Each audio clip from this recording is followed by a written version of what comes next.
Thanks for coming tonight, guys. My name's Jung Park. I've known Kevin for about 3 years now, and he has profoundly changed my life. And I'm sure I'm not the only one that feels that way in this room. Otherwise, you wouldn't be here on a Monday night. It is my distinct pleasure to introduce to you Mr. Kevin King. Thank you all for being here this evening. I really appreciate you being here. The concept that I want to talk to you about is called You Inspired. You, as a metaphor, is about the whole person, not the person that shows up for work every day, not the person that's the husband or the wife or the significant other, not the brother, the sister, the child, but the whole you, the part of you that you often fragment on a day-to-day basis when you walk into the world and walk into different situations. So inspired. What is truly the definition of inspired? The short definition we're going to use today is something that moves us to action. It motivates us to do something. It motivates us forward. As a person, we're a blend of our past, our present, and our desired future. If you think about that for a second, on a day-to-day basis, how often do you reflect on your past? How often does that past experience influence your current action? So in essence, when we look at our present, who we are today, who we all walked into the room as today, we are part of that past and part of the things that are going on in our lives today. In the concept of You Inspired, the true message here is that do we find our inspiration outside of ourselves, or do we find our inspiration inside of ourselves? And the argument we can make is that if our inspiration is found outside of ourselves, that means other people can impact our state of being.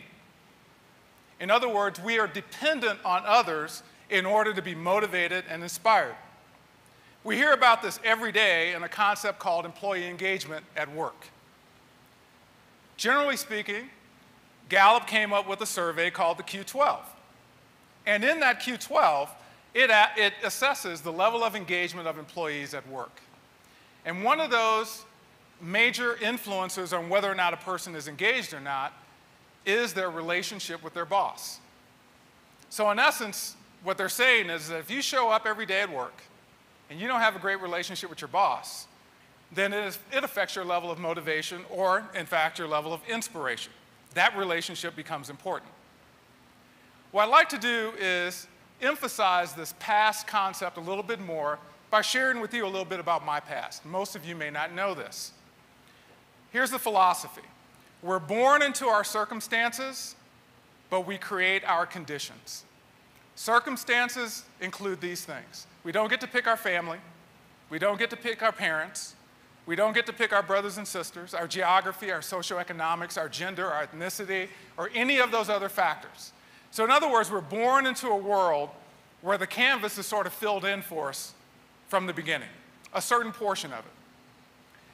As we live our lives, what we do is we walk through life making choices every day. We make them either consciously or unconsciously.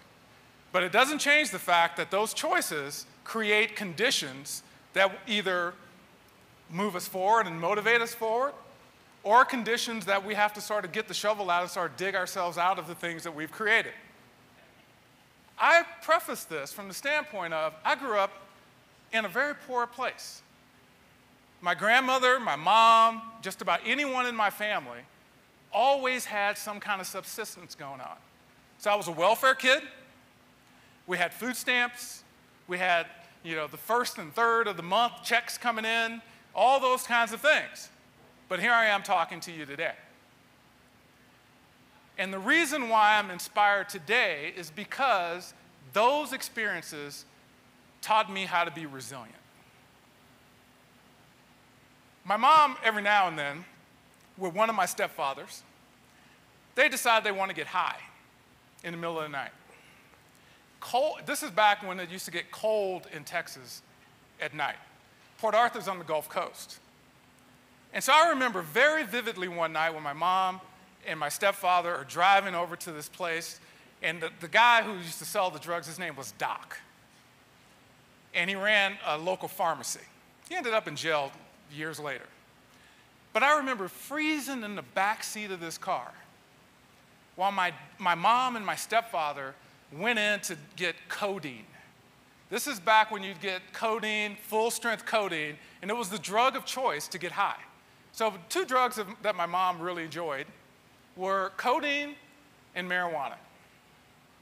And every day that I can remember as a child, I remember Proposition 64, meaning it was always some kind of marijuana smell around everything I was ever associated with. And that's the kind of environment I grew up in. So this is how we take our past, and let me tell you a little bit about the present.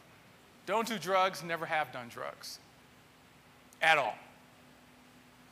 As a matter of fact, one of the things, if you really want to get me going, is to kind of put me in a situation where people are doing drugs.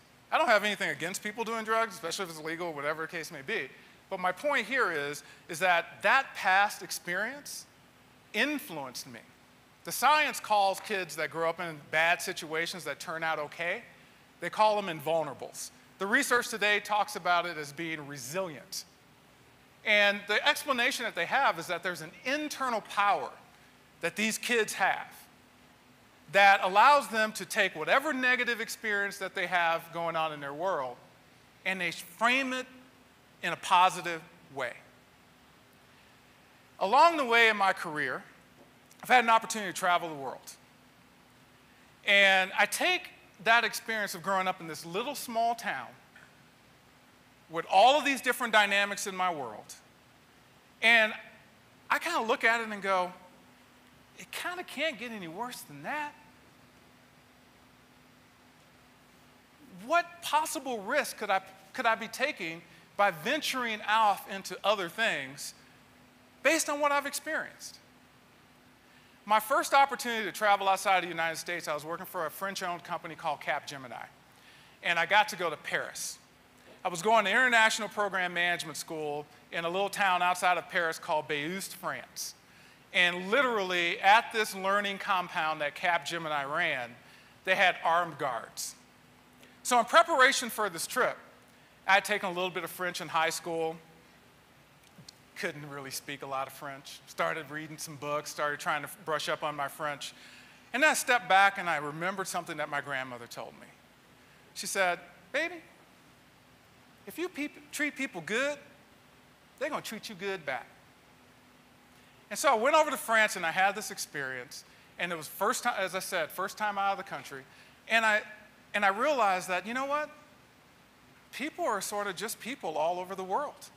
In the relationships that we have in our lives, professionally and personally, the thing we have to understand is that they're not broke, therefore they don't need to be fixed. We're not broken, and we don't need to be fixed. We just need to understand what we need, how to be effective at managing that, but also being able to have the conversations to understand what other people need, so that then we can be deliberate about creating a space where we can be effective together. So one of the questions I'd like for you to ask yourself when you leave here, how would your whole life, you as the whole person, be different if, in fact, you were able to live inspired every single day and be able to turn that switch on and adjust that dial inside of yourself rather than needing or looking outside of yourself to be able to live inspired? Hi, I'm Kevin King, founder and CEO of Transformation Point, and thank you for visiting our website. My sole purpose in life is to help others live inspired. To live inspired, we have to have an understanding of our past, our present, and our desired future. Generally speaking, our past has an overwhelming impact on our ability to live in the present and to achieve that desired future. And what I'd like to have an opportunity to do is to listen authentically to your story so that we can help you understand how to make that future possible. In our series of videos here, as well as our blog posts and other information you'll find on our website, it's all designed to help you unlock the path to living inspired. Thank you.